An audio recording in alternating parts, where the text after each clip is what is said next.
Princess Kate appeared delighted to reconnect with her old friend Roger Federer as he received a special honor at Wimbledon. While Roger's wife, Mirka, focused on the on-court action, Kate Middleton warmly welcomed the tennis legend to the ceremony.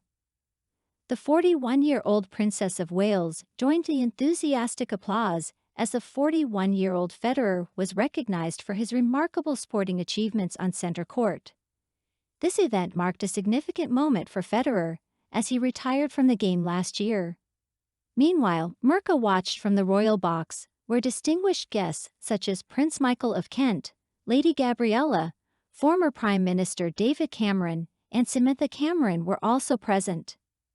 As a patron of the All England Lawn Tennis and Croquet Club and a sports enthusiast, Princess Kate frequently occupies the royal box at Wimbledon. Over time, she has developed a strong bond with the 8-time Wimbledon champion Federer. In fact, in 2017, she even disregarded royal protocol by planting 3 kisses on his cheeks to congratulate him on winning the tournament for the 8th time, all while Prince Charles and Mirka looked on. Their playful friendship extends beyond the tennis court. Kate and Roger have collaborated on several projects and recently appeared together in a video highlighting the work of ball boys and girls. In the video, the royal put the tennis star through his paces, showcasing their camaraderie. During the Wimbledon ceremony, Kate Middleton exhibited her impeccable style by wearing a smart Balmain blazer over a pleated midi dress. She completed her ensemble with sky-high court shoes, a mulberry bag, a bracelet by Cézanne, and Sheila earrings. The mint-colored Balmain jacket stole the show, featuring a contrasting shawl collar, a double-breasted front, and a tailored fit. In addition to her interaction with Roger, Princess Kate was seen engaging in conversation with Nazanin Zaghari-Ratcliffe, a British-Iranian woman who had endured 6 years of imprisonment in Iran. Nazanin, who was falsely accused of trying to overthrow the regime, finally returned to the UK in 2022 following a campaign by her husband and legal team. Tennis played a significant role in her coping strategy during her time in prison, and she credited Andy Murray's victory at Wimbledon in 2016 for fostering connections and bringing her closer to home. Arriving at the All England Club, Princess Kate exuded elegance in a white pleated skirt and a Balmain blazer worth £1,950. Her loose waves gracefully framed her shoulders, and she opted for neutral makeup with a touch of eyeliner and blusher. Keeping her jewelry minimal, she wore a simple pearl bracelet and chunky knot Baroque pearl earrings by Sheila, priced at £72. This occasion marked the first time she was seen wearing the renowned French label Balmain, whose celebrity fans include Cara Delevingne and Kim Kardashian. Seated in the royal box as play commenced on center court, Kate received a standing ovation from the crowd. Federer joined his wife Mirka on the court at 1 p.m., and the audience enjoyed a special video montage showcasing his memorable moments over the years. The couple remained in the royal box as special guests for the day's matches. Over the past few years, Federer has developed a friendship with both the royals and the Middletons, attending the wedding of Kate's sister Pippa to James Matthews in 2017.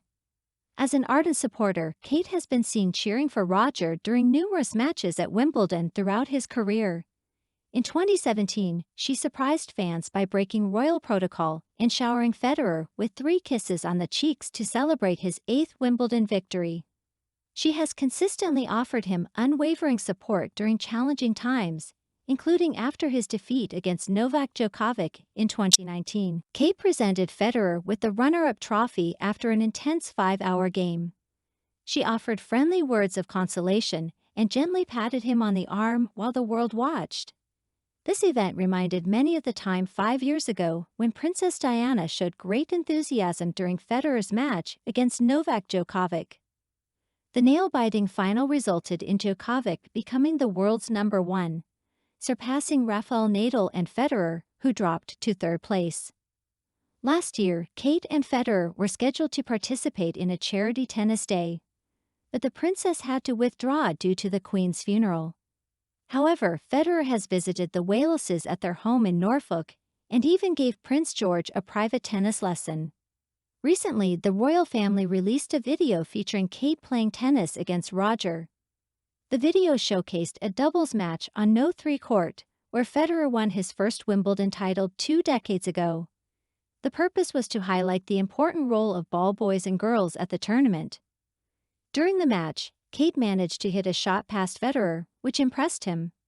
She also took the opportunity to seek some sneaky coaching advice from the former world no-one, particularly on her serve.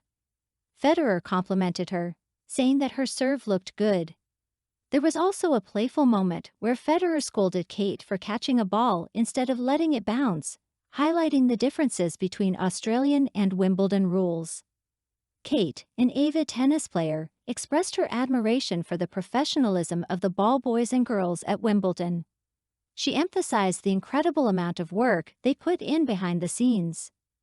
The princess greeted Federer warmly before stepping onto the court for their match. It should be noted that Federer has been married to Mirka, a former WTA tennis player, since 2009. Their enduring relationship began when they met while representing Switzerland in the 2000 Sydney Olympics. Mirka retired from professional tennis in 2002 due to a foot injury and now works as Federer's public relations manager. Kate's visit to Wimbledon this year is unlikely to be her only one, as she is known to be a passionate fan of the sport. The royal family even has a court at their country home, Amer Hall in Norfolk. Last year, Kate and Prince William attended the event with their son, Prince George. Tennis has been incorporated into several royal engagements, including a homecoming victory match with Emma Raducanu after her US Open win. On a rainy day in southwest London, Kate joined former tennis player Laura Robson to watch some of the matches before the 1 p.m. ceremony. They sat in the crowd and witnessed Katie Boulter's match against Daria Saville until rain interrupted play. Boulter, who had previously won her first WTA title at Nottingham and reached the semi-finals at Surbiton, was trailing 6-5 in the first set before the break. In another Wimbledon fashion highlight, Italian tennis star Jannik Sinner made a surprising choice by carrying a custom Gucci duffel bag onto center court. This luxury bag, featuring the GG monogram with a green and red web stripe and Sinner's initials, marked a departure from the strict regulations governing player attire and accessories. Besides Boulter, 8 other British players were scheduled to play on Tuesday. Spectators on center court had the opportunity to witness the Battle of the Brits between Andy Murray and Ryan Peniston. Cameron Norrie will be playing against Tomas Maček from the Czech Republic on Court 1 at Wimbledon. Other British players, including Heather Watson, George Lofhagen, Arthur Ferry, and Sane Kartal, will also be participating. Dan Evans will continue his match, which was suspended on Monday. The first day of the tournament saw the highest attendance since 2015, with 42,815 people in attendance, an increase of over 6,000 spectators compared to last year. Michelle Dite, the operations director for the All England Lawn Tennis Club, AELTC, mentioned that 11,500 people entered the grounds through the queue on Monday. Despite some delays in security checks causing frustration among spectators, fans in the queue on Tuesday remained optimistic about watching the second day of the tournament. Kate Middleton, also known as the Princess, has been frequently seen wearing a green and purple bow during Wimbledon. This bow holds a special meaning as it represents royal patronage and was gifted to her by the late Queen. In 2016, the princess took over the role of patron to the All England Croquet Club.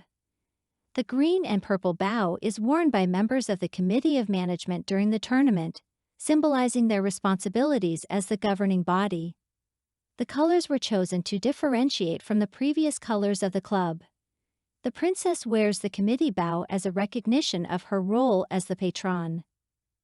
The BBC's highlights show, Today at Wimbledon, has undergone a revamp this year. The new format, which features al fresco reporting instead of the traditional studio overlooking center court, has received criticism from some viewers. Longtime presenter Claire Balding is now hosting the main action after Sue Barker's retirement. The first episode of the revamped show, presented by Casa Alam, received negative feedback for its pre-recorded analysis and absence of familiar faces. Some fans expressed their disappointment and called for the return of Sue Barker and John McEnroe. Casa Alam, who has previously presented programs on Arthur Ashe and has an interest in cricket, rugby, and athletics, is the new presenter of the show. However, fans expressed their longing for Sue Barker and other personalities who were absent this year, such as Boris Becker. Sue Barker was recently spotted driving a Porsche 911 Turbo S in the Cotswolds, indicating her new summer pursuits. Overall, the first day of Wimbledon saw exciting matches, a record-breaking attendance, and some changes in the tournament's coverage, which garnered mixed reviews from viewers. Last summer, after 3 decades of presenting Wimbledon coverage, she decided to step down, bidding an emotional farewell with tennis stars Tim Henman, Andy Murray, and Roger Federer. Barker recently disclosed that she didn't want to gradually fade away from presenting Wimbledon. During an interview on BBC's Women's Hour earlier this year, she expressed her desire to remain in the top job indefinitely, stating, "I wanted to do Wimbledon on my own terms. BBC Sport offered me a new contract, but I knew that as time passed and with the changes happening around me in the coming years, I would slowly be phased out." The new presenter, Casa Alam, has been involved with the BBC's coverage of the Commonwealth Games and the London Marathon. He has also hosted shows on the BBC's Asian Network and 5 Live. In addition to his work in television, Alam runs his own YouTube channel called CasaVision, where he focuses on exploring issues related to the climate crisis and advocating for environmental protection. By the summer of 2021, Alam had joined as a presenter for The 100 and launched a podcast called The Real Tennis Pod, in collaboration with Davis Cup champion Dominic Inglot. In the podcast, they discuss one of Alam's greatest passions, tennis. Despite his busy schedule, Alam finds time to travel around the world and create short documentaries for his YouTube channel, CasaVision. Through his channel, he highlights communities that have been affected by climate change. One of his videos takes viewers to the flooded community of Sunamganj in Bangladesh, where he explores how the locals cope with the extreme weather conditions that persist for 8 months each year. In another video, Alam reports on the devastating wildfires sweeping through European forests. Recently, Alam partnered with journalist Matthew Paris to produce a profile on tennis legend Arthur Ashe. Ashe, the first black man to win Wimbledon, was known for his activism and advocacy for social justice beyond the tennis court. In his personal life, Alam has a passion for travel and has recently visited European destinations such as Ibiza and Rome. When he's at home, he enjoys spending time with his dog, Rafa, who may have been named after tennis star Rafael Nadal. Expressing his excitement about his new presenting role on Instagram, Alam wrote, "Can't wait to roam around SU19, watch tennis, analyze the matches with the ex-players, and just have a bit of fun making some great TV." Don't miss important news. Subscribe. Thank you.